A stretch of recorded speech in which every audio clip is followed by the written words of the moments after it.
நமது திருநெல்வேலியில் royal family restaurant grand opening. நடந்த வாசல என் முன்னே வச்சீங்க, தடையில்லாமல் பிரவேசிக்க உதவி செஞ்சீங்க. உங்களை கதவு உடஞ்சு போச்சு கண்ணு முன்னால, இருப்பு தாளம் முடிஞ்சது உன்ன வல்லமையால. சூழ்நிலைகள் மாறினது வார்த்தையினால, இழந்ததெல்லாம் திரும்ப வந்தது கிருபையினால. இயேசுக்கு போனதால சித்தனாவும் போனதால, இடம் கொண்டு நாட்பெருக நினைச்சதினால, ரகபோத்த தந்தீங்க கிருபையினால.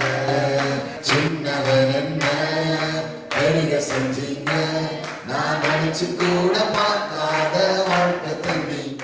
தேவனுடைய நாம மகிமைக்கென்று ராயல் ஃபேமிலி ரெஸ்டாரண்ட்ல ஆமென் ஒரு ரீஓப்பனிங்ஸ் ஆமென் செய்கிறோம். பிதா குமாரன் பரிசுத்த ஆவி நாமத்தினாலே ஆமென்.